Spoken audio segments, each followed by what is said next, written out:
there's a lot happening around the association. So let's talk about it here on Hoop Talks.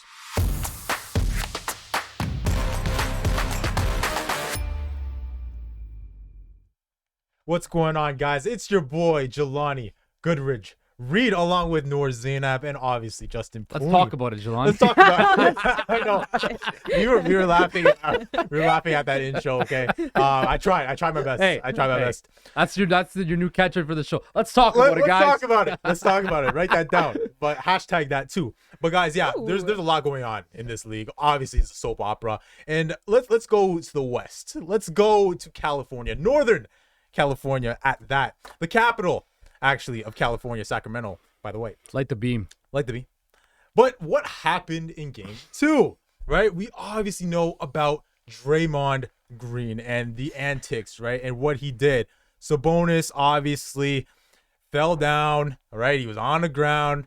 You saw his arms did wrap around his leg, and then Dre ended up stomping on the man, acting like he was a flight of stairs. So, guys, I gotta tell you, I don't know if you've heard this, if you're living under a rock, but he's suspended for game 3. Okay? Oh, no way. Yeah, I don't know if you heard that. I didn't hear that. No, smart by the what a PR move by the NBA to drop that in while everybody's watching the Clippers and Suns getting slightly. Draymond suspended for a game. Yeah, so he's suspended for game 3. Okay, obviously, this all happened like in the fourth quarter, late fourth quarter. They were down 4, but this is what Joe Dumars said about it, okay? Excessive and over-the-top actions, conduct detrimental, and a repeat offender. So I got to ask you guys, was the suspension justified? I'll give it to Noor. I got first. Absolutely. And I didn't actually get to see it happen. I saw a little bit of highlights afterwards, but the discourse that I saw was almost just like, well, Sabonis did grab his leg. That did happen. Draymond had no choice. Like, what was he supposed to do? And I'm actually like wondering if I've gone crazy, because I'm watching the video and I'm like, this is assault. What he's doing to him right now is assault. Are we kidding? And yeah, Sabonis grabbed his leg, but I think in that moment when you're falling, he's not looking to see who's around him. He's just trying to cover his face so that no one steps on him, no one gets in the way of it. So he just went to go and cover his face, but no idea what he grabbed on the way there. And even for Draymond, like, obviously, yes, that's dangerous, but there's a different way of going about it to be like, yo, dude, the hell, you grabbed my leg. Yo, dude, what the hell? You know what I mean? Something along those lines. lines. Yeah. But he used his chest like a trampoline. Jumped off that baseboard like it was nothing. That was insane. And then not just that, but after Sabonis is lying on the ground, goes to the Sacramento Kings fans and starts freaking pumping his chest. Like, he's like going off. That was insane. Like, watch the moment. Understand where you are. Right. You literally just stepped on a man's chest, and you're like celebrating this in his city with his fan base. But here's the thing. What are your thoughts on this? First of all, Adam Silver was at the game. He was sitting at row. And I thought about when he got, you know what? Adam Silver saw that, and he said, "Nah, this is not in my NBA, right? Not anyone's NBA." I think if you. The ejection was fine. The ejection was fine. He deserved to get ejected, but you don't want to suspend him. They lost the game already. He was ejected in the most integral part of the game. At the end of the game, he was ejected. They lost the game. Why is it Sabonis not being punched for grabbing his leg too? Oh my goodness! I disagree. Yes. I think this is justified. I think it's justified. You know why? Why? You know why? Because look at this NBA. Okay, I always say it's not my NBA. Yeah, you know why? You want to know why? Because it's the playoffs. Yeah, no, but listen here. They suspend people for nonsense all the time. Okay, you'll see people a little shove here and there, a little something here. They get suspended. Clapping, they're ejected. We've seen guys suspended for way less. Yes. Okay. Look, Sabonis, he fell down, right? I don't think he deliberately wanted to grab guy's leg. Okay, we've seen guys actually grab man's leg. We've seen it with Draymond when he actually grabbed Aaron Gordon's leg one time. Yeah. Right? So I don't think that was deliberate from Sabonis. It happened, right? So that probably enticed him. But you can't tell me that you're going to act like this guy's a step stool. And Draymond has the history of stuff like that. Here's the other thing, right? The history of it, right? Remember when he got suspended in what was the 2016 finals, right? That's because he had too many texts and he got suspended for the next game, right? This is all. The reason they suspended him was not because of the play, because of his history. Okay. No, it was the play. That's so arbitrary. Yeah, but that's just, to me, that is justified. Absolutely. You You can't pattern, make that decision. Look, the Warriors are down 0-2. They're one of their most important players. Because what? He was going at the crowd, calling making obscenities to the crowd. No. That do not pin that on anybody else except Draymond Green. You did not have to do that. This is like finals.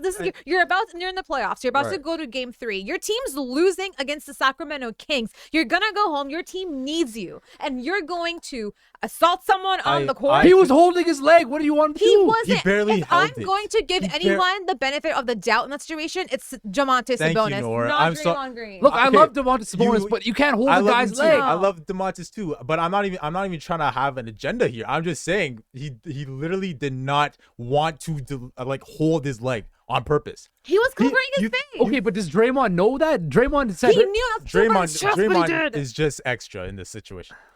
I will admit that afterwards, pumping the crowd up and all that stuff, saying obscenities to them, that's extra. I think that's also that was extra. Yeah, that's why he got suspended. Human assault that was happening, he could have broken his chest. So, I don't know, but I just want to ask you guys quick before we move on. So he has the player option, right? That he could opt out of, right? So I gotta know, is this done here? Done. He's going to be in LA. Warriors need to end that relationship, because after you watch one of the main guys on your team after the game go home and put up a YouTube video called Live Reaction Game 1, that's an issue. The next game he goes over and he assaults someone, gets himself ejected and suspended, taunts the audience in front of Adam Silver. He's in the front row. Yeah, it's funny. And you think that's okay? Because he was talking to the fans in aisle, in row 5, and then Adam was at row 7, so it's kind of funny. But look, it's over. Draymond's done in Golden State, but here's the thing: Warriors win the next 4 straight games. No, they're not. You think so? I hope so, because that's our pick. What are we talking? We're not even talking about the Sacramento Kings playing great basketball. We're talking about Draymond Green, and that's what makes Draymond Green so smart. He took all the heat off of his team and put it all on him. Are you right? And now Steph, Clay, Wiggins, they're answering questions about Draymond, not what they're playing. You need to be doing for a living? Is a media marketing genius. No. For a living, you should be a public relations person, because the way you put a spin on things makes no sense. Crazy. I kind of see what you're saying, but exactly. Brilliant. The overall theme here is it's justified. Okay, let's move on. Give a raise at the volume. Let's move on. Let's move on to the anonymous poll that happened. That was a great poll. I love this poll. This poll was fantastic, right? And we saw a few questions up in there, right? Most overrated player, best coach, blah blah blah. But the GOAT conversation came back. MJ versus LeBron. So out of this poll, okay, this was answered, by the way, by 100 current players in the NBA. LeBron, sorry, man, you got 33% of the vote. MJ, 58% of the vote. So I got to ask you guys quick.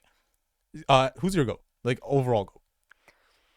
Michael Jordan. Michael Jordan? Michael Jordan's the greatest basketball player who ever played. Because I asked that because what does LeBron have to do in your eyes to be the GOAT? There's nothing. LeBron's legacy is cemented. No, I don't even think it's just that. I think the thing that we don't realize is all these players that are voting in this thing right now, they're current NBA players. Not only are they current NBA players, but they play in the NBA right now next to LeBron James. So it's very hard for a player to praise someone that you're already playing with in the league. That's your competition. So for them, it's very easy to be like, well, actually, the great was before me, and that was Michael Jordan. So I think that's the mentality of people. And we'll really only get to appreciate LeBron James after he's retired, after he's left, and after then we'll be like, holy shit, we just witnessed one of the best things we ever could have. Do you think, because we see this in baseball with Babe Ruth, he hasn't played since 1919 or whatever, and they still think he's the GOAT. Do you think down the line people are still going to consider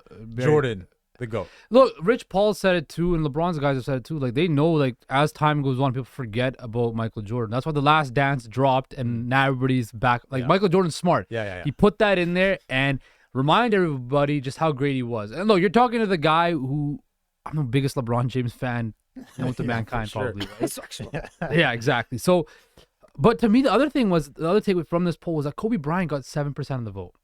Right? And I know it's not a lot. Where was he on that? Third.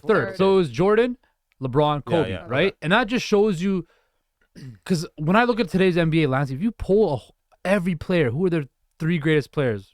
It's going to be Kobe, Jordan, LeBron, right? And I think that to me was something that really stood out. Kobe Bryant, I even got there's a Tracy McGrady got a vote Yes, on there too. He got a vote. That was kind of surprising. But do you think that's also because it's like a recency for us, right? Like we actually got to watch these players growing up, and we had never really got to actually watch the Magic Jordan, all those guys, the Larry Birds, like the Hakeems, the greats of the world. So I think it's easier for us to be like, well, for us, top 3 right now is what we got to see. But I think it's really hard. Like imagine putting some of the best basketball players in their prime, they're all alive in their prime on a court together. Like who's really gonna come out on top? I don't know. That's why there's so many different eras. Yeah, that's what I'm saying. Style though, of like, game. In their prime. Anything in 20 years time, right? When Steph Curry retires, I'm sure if they do a poll like this, people are gonna say Steph Curry's the greatest player. Exactly. He's gonna be on there, He'll right? be like third. It's just this showing you how time changes. But again, the fact that LeBron is still playing. And you're 20 and dominating the game and still gets 33% of the vote. You're never gonna. I can assure you, right? Him and Michael Jordan. I think there's levels to this, right? There's Michael Jordan, LeBron James. They're in that special stratosphere themselves, and then it funnels down after that. I put Kareem in there, but that's just me. That's because he's my third. I think LeBron and Michael are more transcendent than Kareem. Kareem did a lot for the culture. He stood up for a lot of things. Very big in social activism, stuff like that. Bigger than Michael Jordan, bigger than LeBron James as well. But LeBron we know LeBron speaks up on the issues as well. But it's impressive, and I think it's such an interesting debate. We could talk about it for days about who's the greatest NBA player of all time. Right? That's true. And every time we talk about it, we're gonna have a different reasoning why this person's better than a different person. Right? Kawhi Leonard. What? That's your pick in the pool. Picking the ball. You're gonna ask me something. Why you completely glossed over Pascal Siakam being the most overrated player in the NBA. Look, we are like on, in terms of time, right? We're running out of time, but the quick fraud watch segment that I want to go over, right? So there's obviously always ballers out here, but there's always a fraud, right? So here's some nominees for today's episode. Okay, so we have James Harden, game 2. All right, here's what he did in game 2 against the Nets: 8 points, 5 rebounds, 7 assists. Okay, the 5 rebounds, 7 assists, 4 steals, nice. But 8 points, 3 for 13 from the field, 2 for 8 from 3-point range. Then you have Trae Young. He was actually voted the most overrated player in that poll. This is my dog, but I have to give you these numbers, man. The last 8 playoff games, look at these tour dates, okay? We talk about SZA's tour. There's also the Trae Young tour. 9 for 22 from the field, okay? 2 for 8, 3-point. 5 for 18, 1 for 5 from 3-point. 2 for 12 from the field, 0 for 5, 3-point. 3-11 from the field, 3 for 10, 3-point. 6-4. Okay, it goes down like that he is overrated. Across 8 games. Okay, he's also ranked 131st in 3-point percentage this season. That's Trae Young for you. But so he was voted 14.8. It was among that poll for overrated players. After that, tied for second was Pascal Siakam and Julius Randle. Quick thought on that, Noor? I know you're Miss Raptors Twitter. Overrated. Yeah. So, and then the last fraud honor in terms of nominee, the Suns bench. 10 points in game 1, 13 points in game 2. We obviously know like They're top heavy as shit. Yeah, top heavy, and they brought in Terrence Ross, they brought in TJ Warren, but they don't use those guys, for example. And if you're looking at it, the Suns starters have scored 210 of the 233 total points scored this series. So out of you guys, real quick, who's your fraud of the day? Out of these guys, the Suns bench, Trae Young and James Harden. James Harden. I think we've been saying it. We said that if Philly can't go anywhere unless James Harden comes through, and he has not. I love Trae. I used Trae the gang, but man, I think his time. I think his time in Atlanta's done.